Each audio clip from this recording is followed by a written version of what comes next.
Alright, what is going on, guys, and welcome to a brand new episode today. So as you can see, I am here with the Land Cruiser 200 series.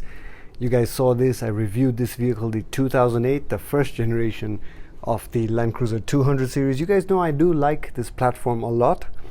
As I get more acquainted with it, I am learning new things, but I think this is still a great Land Cruiser platform.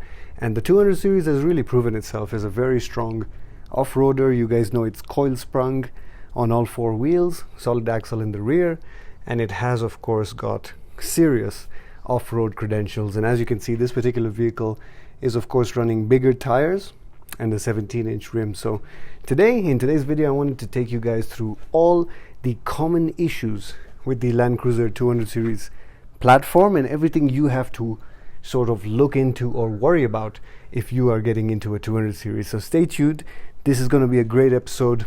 Everything I've learned about these vehicles, seeing them for years and years and maintaining them, and these are the kind of issues that I've seen, particularly with the 4.7 liter petrol engine. So let's get right into it. Now if we start off with paint, the paint jobs on these vehicles, they're actually really good. This is an example of diamond white pearl, one of my best or my favorite paint finishes on a Land Cruiser. Diamond white pearl shows an amazing sparkling sort of finish on the white paint. It is a pearl finish. There are body panels and outer cladding, especially on the side of the vehicle, which I will show you on the video now. Those I'm not so much a fan of, and I don't think those particularly last very long. So on the body of the vehicle, not very happy with the side cladding. They should have just bolted it onto the vehicle rather than, stick it on the way it is right now. So if we come to the power plant of this particular vehicle, you guys know that the 200 series, the first models or the early models of the 200 series, they did feature the 2UZ FE. So the same engine that I have in my 100 series and the same engine that we know is very reliable. So early model 200 series, guys, will feature the 2UZ FE, but it was bumped up to 285 horsepower. So early model 200 series, you don't really have to worry about anything regarding the engine, because this is a tried and tested engine. The only thing you have to worry about is still the timing belt. Now for 2008 and 2009, I think these engines still came with the timing belt, and Toyota changed that up, I believe in either 2009 or 2010, to a timing belt, to a timing chain. And a timing chain doesn't need to be changed for the life of the vehicle. So this particular one has a timing belt, and that needs to be replaced every 100,000 kilometers. Now, for this particular engine bay, the radiator, of course, changed from the 100 series, and the 200 series got a different radiator.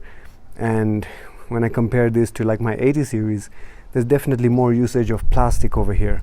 But what we can say is early model 200 series, some of them were known to crack radiators on the top. So if you ever notice discoloration or cracking of the radiator at the top on your 200 series, definitely get that replaced. But apart from that, very durable engine. Now if you go up to later model 200 series with the UR series of engines, apparently, and the car care nut has done a video on this where he says that those engines can have issues with failing head gaskets, and the remedy for that is just to change the coolant more often. So UR series engines, the 1UR and those from 2011 onward, you might want to look into changing your coolant a bit more often to avoid those issues. But I would recommend with any vehicle, just flush out your coolant every 40,000 kilometers. It'll definitely do you pretty well. So in terms of engine bay and problems in this area, I'd say very few and not too much to worry about. The longevity of this is definitely still there. Now guys, for the diesel model, the 1VD, which was the diesel model, you did have dusting issues. Now what do I mean by dusting issues?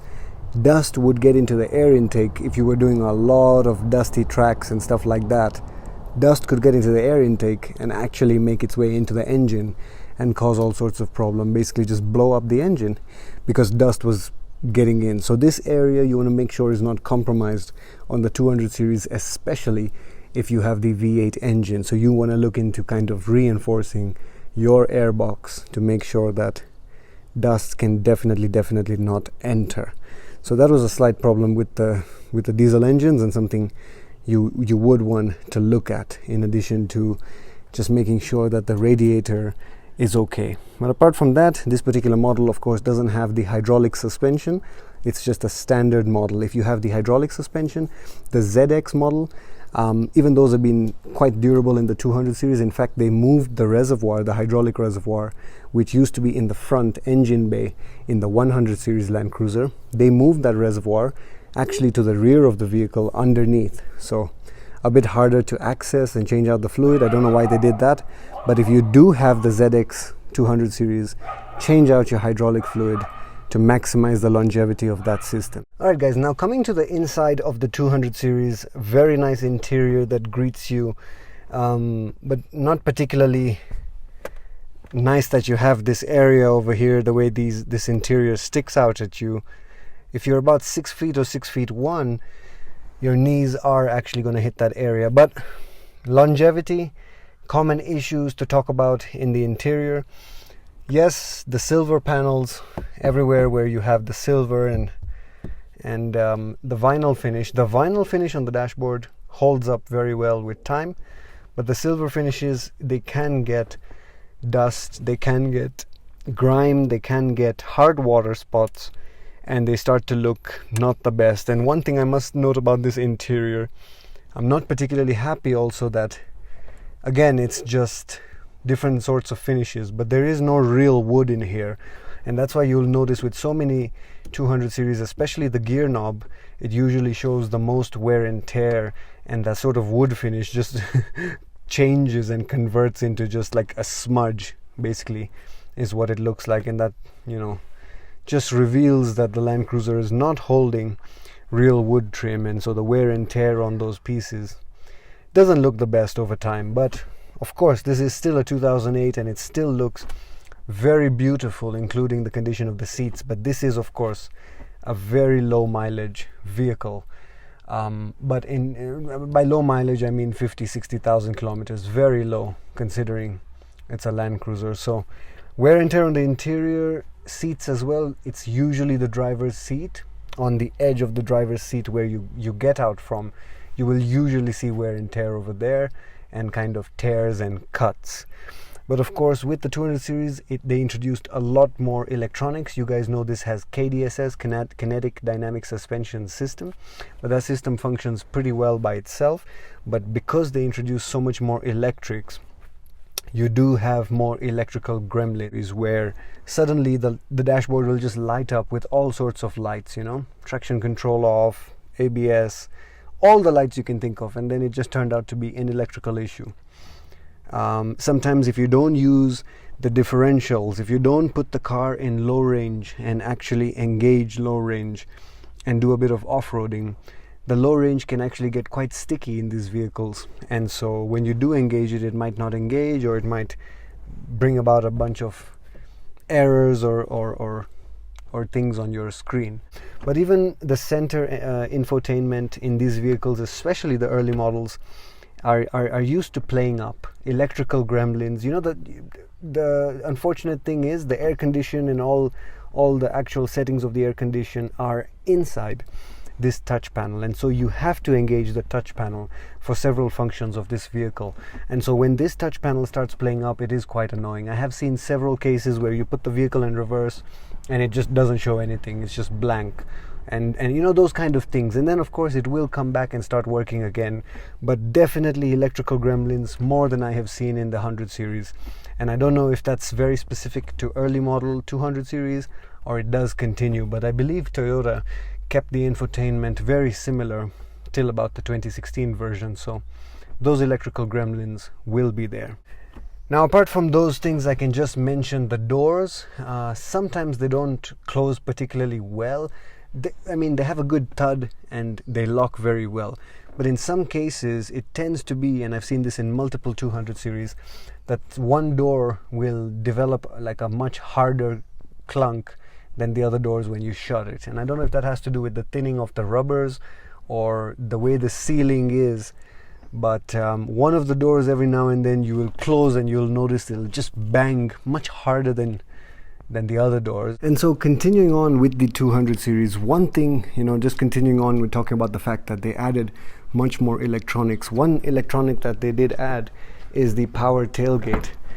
And what they added here is an actuator system with the 200 series, where basically there's a bunch of electrics. There's an electric motor in this tailgate that actually connects and communicates with the key of the vehicle, and all 4 door handles have an electric actuator that also communicate with the key of the vehicle, so that whenever you come close to the vehicle, you can just open the door without even clicking the key. And of course, you know that with the 200 series they introduced push start, right? You push a button and the vehicle starts. So much more electronics, and with those systems, issues come about. So first thing to fail is this tailgate electric actuator. As soon as that fails, you will notice every time you try to open the boot, it doesn't open, or you struggle, or it kind of opens halfway and then you struggle. If you get this symptom, you change the electric actuator which sits inside this tailgate. Relatively inexpensive, but annoying that they went with electrics, and then you have to deal with it. And other issues, tail lights, headlights, they can get moisture, especially fog lights.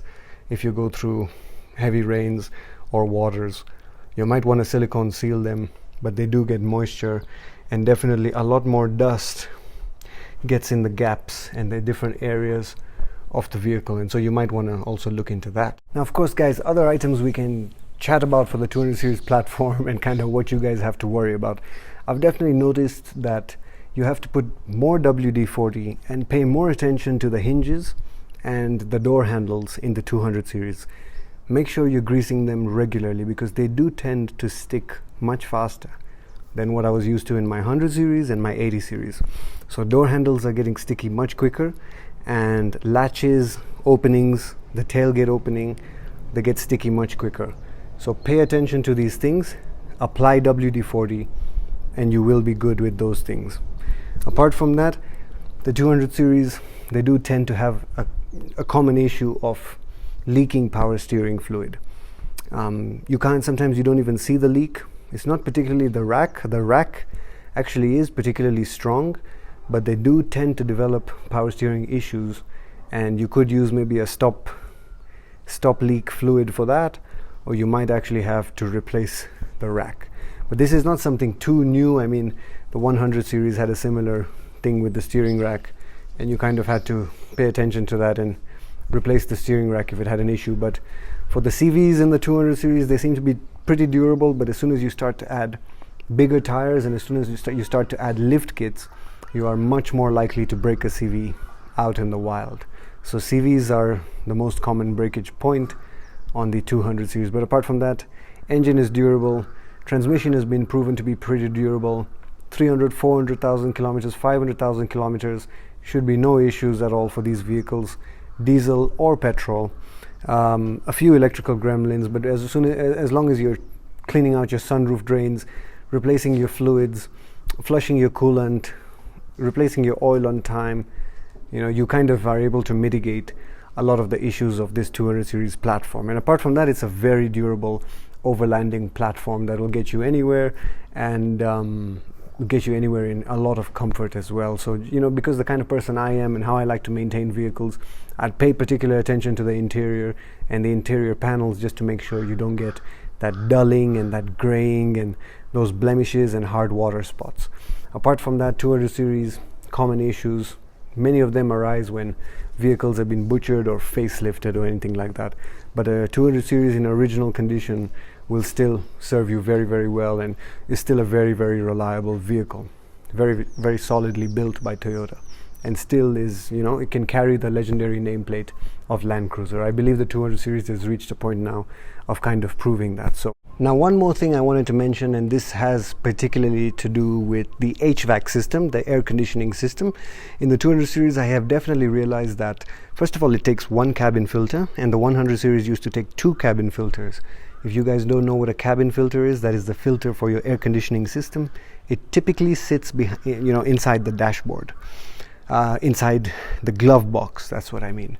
So in the 200 series, I've definitely realized that if you do more dusty trails, a bit more overlanding, the cabin filters get clogged very quickly, and as soon as they get clogged, they reduce the flow of air conditioning, and so immediately you notice your air conditioning is on the highest level and it's just not removing any air.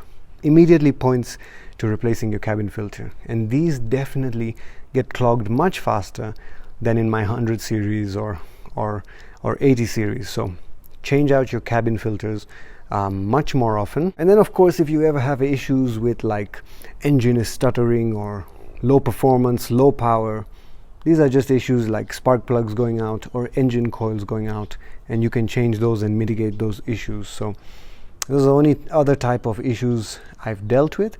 And then one other thing I would mention with the 200 series is not particularly the best braking system, not particularly the best brakes. And so if you add larger tires, I'd definitely say upgrade your brakes, and also change out your brake pads when they're worn out, guys, and change out your discs when they're worn out, because I don't find the brakes particularly that good in this vehicle compared with my 100 series. So just something to note, something to keep in mind, and pay attention to your brakes, because they're one of the most important systems in your vehicle. So wear and tear on bushings in this vehicle is pretty normal. So what I mean is suspension components, shock absorbers can go pretty quick as well, so change them out when they're leaking. But bushings, you know, they last pretty well, but pay attention to them, and once you reach 15-20 years, start changing out the bushing. Of course, this is a developing issue because these are vehicles that are aging, so as issues develop, I will make more videos and share with you guys. But for now, this is what I found of the 200 series platform. So if you enjoyed this episode, do click like, hit subscribe, and if you enjoy the episodes, make sure you comment down below. Let me know what you think. Lots more content coming to the Masai Gaines channel, and I mean lots of interesting builds, restorations, road trips, and of course reviews. And I am trying to get more vehicles also to review as I get time. As you guys know, this is a hobby for me, but I do take your comments seriously, and I am trying to get more vehicles to review. So I hope you guys enjoyed this episode, and I'll catch you in the next one. It's been Masai Gaines checking out.